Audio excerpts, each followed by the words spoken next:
快去！战，我要用这条路万魂斗罗签的战。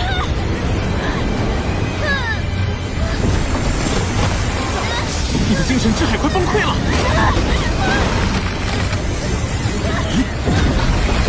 这样下去你会死的！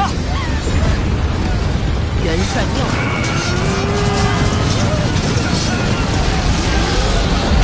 法，为了天皇！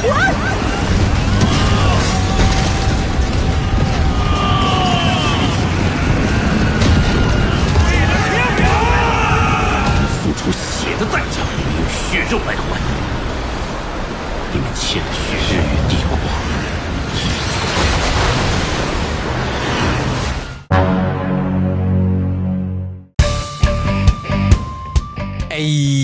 Oke guys, welcome back to Cakradiva Reinkarnasi dalam pembahasan alur cerita Solen 2 Jusei Taman episode ke-156. Seperti biasa kita review dulu pembahasan alur cerita episode sebelumnya di mana Yuho hampir saja digeprek oleh Hai Gongchu dengan jantung samudra kalau Wutong tidak lebih dulu menyelesaikan aktivasi teknik roh ke-9 miliknya yang manggil bapak, yang membuat Bagong adalah teknik ke-9. Wutong bukan teknik sembarangan karena memiliki kemampuan untuk memanggil secara langsung sang dewa laut Tangsan alias bapaknya sendiri. Dibackingi oleh bapaknya yang merupakan penguasa lautan dewa, Wutong dan juga Yuho akhirnya mendapatkan kepercayaan ras putri laut dan dibawa masuk ke istana laut tempat di mana tubuh fisik Lia berada. Begitu sampai di sana Yuho hanya bisa menahan kemarahan ketika melihat setengah jiwa Lia sudah hancur lebur dan sesuai dengan perkiraannya. Kondisi menyedihkan ini disebabkan oleh kekejaman Wan Hundoluo. Apakah Yuho tetap bisa mengangkut sang putri duyung menjadi roh jiwa ke-6 miliknya dalam kondisi demikian? Nggak usah lama-lama, langsung aja kita terobos.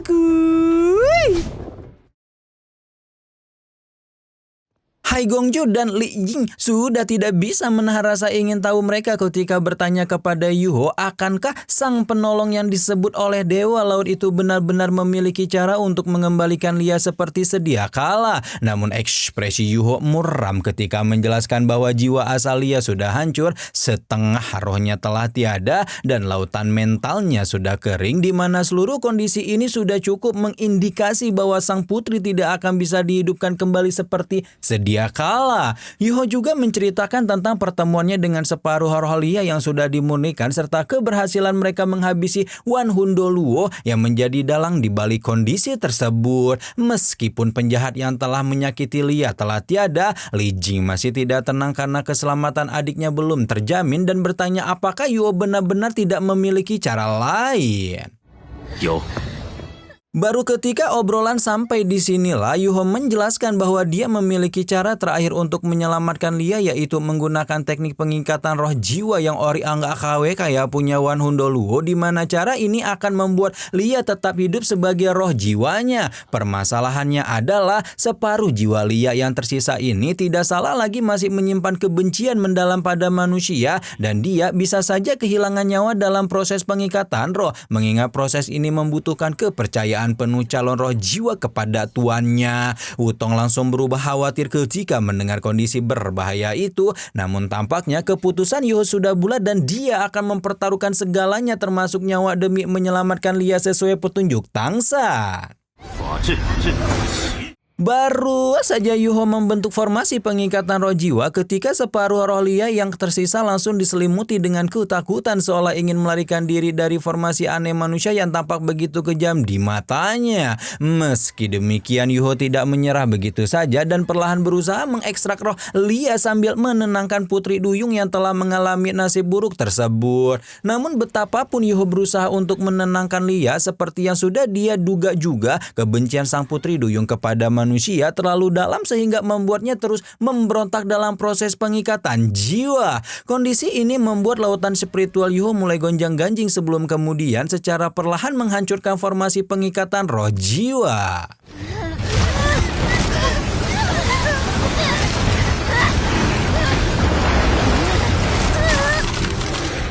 Hai Gongju hanya bisa meraung melihat putrinya tampak jelas mengalami penderitaan dan dia sangat ingin membantu menenangkan Lia kalaupun memang ada caranya. Sayangnya, pengingatan roh jiwa hanya berlangsung antara calon roh dengan tuannya, di mana dengan kata lain hanya Yuho lah yang bisa berkomunikasi dengan Lia. Roh-roh jiwa Yuho yang lain juga ikut khawatir melihat kos-kosan mereka nyaris runtuh karena kegagalan proses pengikatan, di mana kondisi ini benar-benar dapat membuat Yuho kehilangan nyawa kalau tidak dihentikan. Namun sekali lagi keputusan Yuho sudah bulat dan dia masih belum mau menyerah ketika tidak punya pilihan selain mengekstrak paksa separuh roh Lia dari tubuhnya.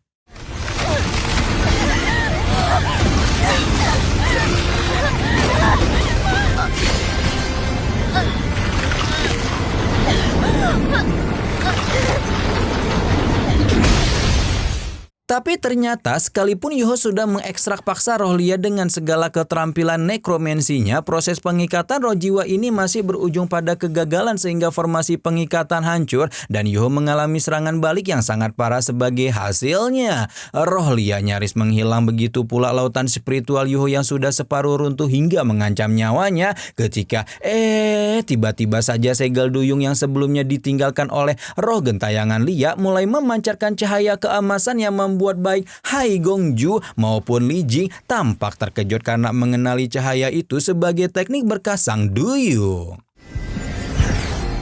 Tepat ketika berkah sang duyung aktif itulah roh Lia yang sebelumnya hendak menghilang kembali menyatu, begitu pula formasi pengingkatan roh jiwa Yuho yang sudah separuh runtuh secara mendadak justru mencapai keberhasilan. Roh Lia yang sudah terekstraksi dengan sempurna kemudian menyatu dengan lautan spiritual Yuho, sementara Hai Gongju dan Li Jing masih diliputi dengan keterkejutan sekaligus keharuan ketika benar-benar yakin 110% kalau Yuho memang sahabat ras duyung. Penilaian ini tidak semata-mata disebabkan karena petunjuk Mimin Tangsan di episode sebelumnya, melainkan juga fakta bahwa roh penasaran Lia telah memberikan Yuho berkah sang duyung sebelum lenyap, di mana teknik tersebut adalah sesuatu yang hanya bisa digunakan sekali seumur hidup oleh seekor duyung.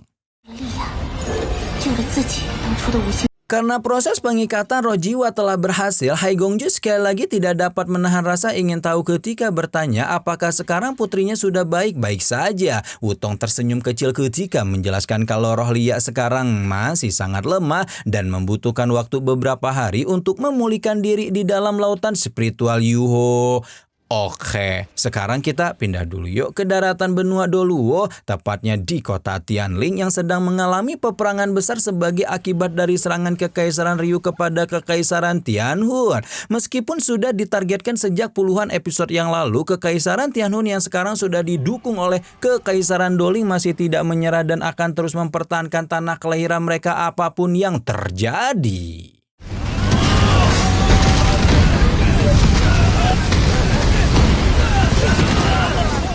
Sementara Kekaisaran Tianhun dan Doling merasa seolah mereka memiliki kesempatan untuk membalikkan keadaan, Luan Peng alias Doluo Phoenix Api yang dahulu memegang komando militer tertinggi mau tidak mau mengakui keterampilan Juji dalam menyusun strategi perang. Hal ini disebabkan karena permaisuri Kekaisaran itulah yang membuat strategi menunjukkan kelemahan untuk membuat koalisi lawan berpikir mereka memiliki kesempatan untuk menang. Padahal Kekaisaran Ryu masih menyimpan bala bantuan yang luar biasa besar dan dengan bala bantuan itulah mereka akan merenggut kemenangan dengan gemilang. Dan benar saja, sekarang Juji memerintahkan agar seluruh master pembimbing roh level 8 dan 9 untuk keluar karena mereka akan segera melaksanakan operasi pemenggalan. Sekarang kita pindah lagi ya, kali ini ke kota Mingdu, tempat di mana Su Tianran jaga kandang sambil menunggu setiap laporan tentang kabar terbaru di medan perang. Atuh, ekspresinya terlihat suram ketika mendapat laporan tentang beberapa titik formasi pembimbing roh telah hancur diserang, di mana penyerangnya pun tidak pernah mereka ketahui sampai detik ini. Su Tianran sudah hampir impulsif ingin memerintahkan banyak pasukan untuk memburu para penyusup tak dikenal ini sampai dapat, kalau tidak buru-buru dihentikan dihentikan oleh Perdana Menteri yang justru berpikir kalau situasi ini sudah direncanakan oleh musuh dan mereka bisa masuk dalam perangkap kalau bersikap impulsif. Belum cukup Sutianran dibuat ngamuk, masuklah seorang jenderal yang mengabarkan bahwa mereka telah menerima pesan dari Juzi dan membuat seisi aula langsung dak-dekser merinding remang-remang bulu ketek. Tapi ternyata 余孽尽除，国大军与天魂斗灵联军。 Tapi ternyata kabar yang diberikan Juzi justru mampu memadamkan api amarah di hati Sutianran karena permaisuri kekaisaran yang sekaligus merangkap sebagai Grand Marshal itu mengabarkan bahwa mereka telah berhasil memenangkan pertarungan di kota Tianling. Hampir seluruh keluarga kekaisaran Tianhong telah musnah dan sisa-sisa pemberontakan telah disapu bersih. Satu-satunya orang yang belum pernah berhasil mereka tangkap adalah segelintir pimpinan kekaisaran Tianhong yang ternyata berada di bawah perlindungan Akademi Shrek. Dengan demikian dalam beberapa hari ke depan pasukan kekaisaran Ryu telah mendapat kesempatan untuk bergerak menguasai seluruh wilayah kekaisaran Tianhong kecuali kota Shrek. Perdana Menteri dan para petinggi kekaisaran bersorak gembira sementara Juji di medan laga akan segera menyelesaikan misi besarnya.